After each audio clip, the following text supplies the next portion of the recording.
Land survey tribunal বা ভূমি জরিপ ট্রাইব্যুনাল কি? রাষ্ট্রীয় অধিগ্রহণ ও প্রজাস্বত্ব আইনের ১৪৪ ধারার অধীনে প্রণীত সর্বশেষ রিভিশনকৃত খতিয়ানসমূহের চূড়ান্ত প্রকাশনার বিরুদ্ধে আপত্তি নিষ্পত্তির জন্য সরকার যে ট্রাইব্যুনাল গঠন করে তাকে ল্যান্ড সার্ভে ট্রাইব্যুনাল বা ভূমি জরিপ ট্রাইব্যুনাল বলে। এই tribunal Sarkar state acquisition and tenancy act 145 এর A1 ধারা অনুযায়ী এক বা একাধিক গঠন করে থাকে। ল্যান্ড সার্ভে ট্রাইব্যুনালের বিচারক কে হবেন? সরকার সেট অ্যামেন্ডমেন্ট অ্যাক্ট 2004 অনুযায়ী যুগ্ম জেলা জজ পদমর্যাদার একজন বিচারককে ল্যান্ড সার্ভে ট্রাইব্যুনালের বিচারক হিসাবে নিয়োগ দিবেন এবং সেট অ্যামেন্ডমেন্ট অ্যাক্ট 2023 অনুযায়ী ট্রাইব্যুনাল কর্তৃক বদলিকৃত মামলার নিষ্পত্তির জন্য এক বা একাধিক সিনিয়র সহকারী জজ বা সহকারী জজকেও ট্রাইব্যুনালের বিচারক হিসাবে নিয়োগ দিতে পারবেন। ল্যান্ড সার্ভে ট্রাইব্যুনালে কী ধরনের মামলা দায়ের করা যাবে?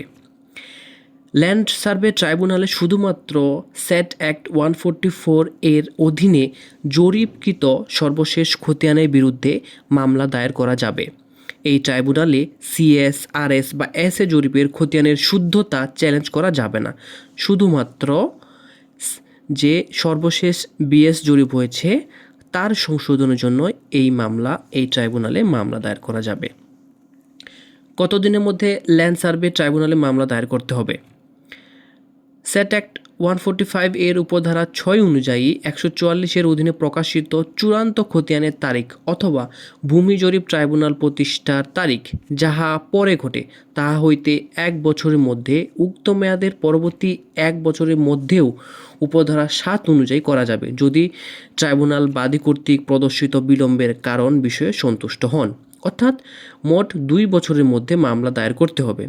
উক্ত মেয়াদের পরে ট্রাইব্যুনালে কোনো মামলা দায়ের করা যাবে না। এখানে উল্লেখ্য যে সেট অ্যাক্ট এর 145 F অনুযায়ী ট্রাইব্যুনালে মামলা দায়েরের উক্ত 2 বছরের মধ্যে রেকর্ড সংশোধনের জন্য দেওয়ানি আদালতে কোনো মামলা দায়ের করা যাবে না। তবে 2 বছর সময়ের পর কোনো পক্ষ চাইলে এসআর অ্যাক্ট এর 42 ধারা অনুযায়ী সত্য ঘোষণার দাবিতেও দেওয়ানি আদালতে মামলা দায়ের করতে পারবেন। মোকদ্দমা নিষ্পত্তির সময়সীমা। এই ল্যান্ড সার্ভে ট্রাইব্যুনালে একটা মামলা ডিসমিস হওয়ার কত সময়সীমা? সেট অ্যাক্ট 145 এর ক উপধারা এবং 7 ক অনুযায়ী মোকদ্দমা চূড়ান্ত শুনানির জন্য নির্ধারিত দিন হইতে 180 দিনের মধ্যে ল্যান্ড সার্ভে ট্রাইব্যুনালে মোকদ্দমাটি নিষ্পত্তি করবেন। তবে এই উপধারাটি নির্দেশনামূলক বাধ্যতামূলক নয়, কেননা নির্দিষ্ট সময়ের মধ্যে মোকদ্দমাটি নিষ্পত্তি না করতে পারলে ফলাফল কী হবে তা উল্লেখ নেই। সাধারণত দেখা যায় যে ল্যান্ড সার্ভে ট্রাইব্যুনালে মামলাগুলো 3 বছর 5 বছর মতো সময় লেগে যায়, আবার আপিলে গিয়ে ওখানে আবার 1-1.5 বছর সময় লেগে যায়। ট্রাইব্যুনালের ক্ষমতা ও পদ্ধতি।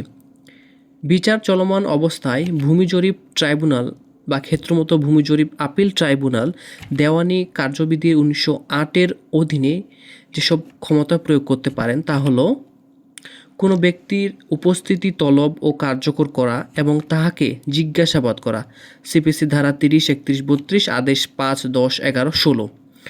কোনো দলিল অনুসন্ধান বা উপস্থাপনের আদেশ প্রদান, সিপিসির আদেশ 11 এর বিধি 12 থেকে 21। হলফনামার মাধ্যমে সাক্ষ্যের তলব করা, সিপিসির আদেশ 19। কোনো দপ্তর হইতে কোনো সরকারি দলিলপত্র বা তাহার অনুলিপি সংগ্রহ করা, সিপিসির আদেশ 16।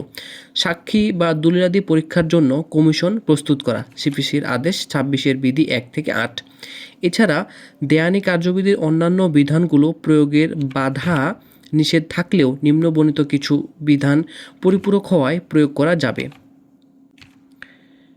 মোকদ্দমার পক্ষভুক্ত হওয়ার আদেশ, আদেশ 1। প্রতিনিধি বা উকিল নিয়োগ, পরিবর্তন বা সংযোজন, আদেশ 3। প্লিডিংস সংশোধন বা কর্তন, আদেশ 6, বিধি 16 থেকে 17। মোকদ্দমা প্রত্যাহার, আদেশ 23, বিধি 1। বাদীর অনুপস্থিতির দরুন মোকদ্দমা খারিজ, আদেশ 9, বিধি 8। ছানি মোকদ্দমা, আদেশ 9, বিধি 4, 9। এছাড়াও বিচার শেষে ট্রাইব্যুনাল 145 ক ধারা উপধারা 8 অনুযায়ী নিম্নে বর্ণিত আদেশ প্রদান করতে পারবেন। বিতর্কিত খতিয়ানকে অশুদ্ধ ঘোষণা করতে পারবেন। ইহার সিদ্ধান্ত মোতাবেক খতিয়ান সংশোধনের জন্য সংশ্লিষ্ট কার্যালয়কে নির্দেশনা প্রদান করিতে পারিবেন। প্রয়োজনীয় অন্যান্য আদেশ প্রদান করতে পারিবেন। যে সকল ক্ষমতা ল্যান্ড সার্ভে ট্রাইব্যুনালের নেই: এসআর অ্যাক্ট 42 ধারা অধীনে সম্পত্তিতে কারো সত্ত্ব ঘোষণা করতে পারবেন না। সরজমিনে তদন্তের আদেশ দেওয়ার ক্ষমতা নেই। আরজি প্রত্যাখ্যানের আদেশ দেওয়ার ক্ষমতা নেই। অস্থায়ী নিষেধাজ্ঞার আদেশ দেওয়ার ক্ষমতা নেই। নিজের আদেশ রিভিউ করার ক্ষমতা নেই। ল্যান্ড সার্ভে ট্রাইব্যুনালের রায়, ডিক্রি বা আদেশের বিরুদ্ধে সংক্ষুব্ধ ব্যক্তির প্রতিকার: স্যাট অ্যাক্ট এর 145 খ ধারার উপধারা 5 অনুযায়ী ল্যান্ড সার্ভে ট্রাইব্যুনালে কোনো রায়, ডিক্রি বা আদেশের বিরুদ্ধে সংক্ষুব্ধ ব্যক্তি 3 মাসের মধ্যে ল্যান্ড সার্ভে আপিল ট্রাইব্যুনালে আপিল করতে পারবেন। তবে উপধারা 6 অনুযায়ী উপরে উল্লেখিত 3 মাস উত্তীর্ণ হইবার পরেও পরবর্তী 3 মাসের মধ্যে আপিল গৃহীত হইতে পারে যদি ভূমি জরিপ আপিল ট্রাইব্যুনাল আপিলকারী কর্তৃক প্রদর্শিত বিলম্বের কারণে সন্তুষ্ট হন। ল্যান্ড সার্ভে আপিল ট্রাইব্যুনাল গঠন: সরকার স্যাট অ্যাক্ট এর 145 খ ধারার 2023 সালের সংশোধন করে জেলা জজের মধ্য হইতে ল্যান্ড সার্ভে আপিল ট্রাইব্যুনাল বিচারক নিয়োগ করবেন এবং 145(3) গ অনুযায়ী সরকার ল্যান্ড সার্ভে আপিল ট্রাইব্যুনালের বিচারক কর্তৃক বদলিকৃত আপিল শুনানির জন্য এক বা একাধিক অতিরিক্ত জেলা জজকে ল্যান্ড সার্ভে আপিল ট্রাইব্যুনালের বিচারক হিসাবে নিয়োগ করতে পারবেন। উল্লেখ্য যে 2023 সালের আগে ল্যান্ড সার্ভে আপিল ট্রাইব্যুনাল বিচারক ছিলেন হাইকোর্ট বিভাগের বিচারপতি, অর্থাৎ ল্যান্ড সার্ভে আপিল ট্রাইব্যুনালের যিনি জাজ হবেন তিনি হবেন একজন জেলা জজ পর্যায়ের ব্যক্তি। ল্যান্ড সার্ভে আপিল ট্রাইব্যুনালের ক্ষমতা: ল্যান্ড সার্ভে আপিল ট্রাইব্যুনালের রায়, ডিক্রি বা আদেশ হইতে উদ্ভূত আপিল ব্যতীত কোনো আপিল এই ল্যান্ড সার্ভে আপিল ট্রাইব্যুনালে চলবে না। ট্রাইব্যুনালের সিদ্ধান্ত এবং আদেশ দানের চূড়ান্ততা: স্যাট অ্যাক্ট এর 145 ধারা অনুযায়ী ল্যান্ড সার্ভে আপিল ট্রাইব্যুনালের সিদ্ধান্ত ও আদেশ সাপেক্ষে ল্যান্ড সার্ভে ট্রাইব্যুনালের সিদ্ধান্ত ও আদেশ চূড়ান্ত হইবে। যেহেতু ল্যান্ড সার্ভে আপিল ট্রাইব্যুনালের সিদ্ধান্ত চূড়ান্ত এবং এতে কোনো ফোরাম নেই, সেহেতু কেউ যদি সংক্ষুব্ধ হয় তাহলে উক্ত ব্যক্তি সংবিধানের 102 অনুচ্ছেদ অনুযায়ী রিট দায়ের করতে পারবেন।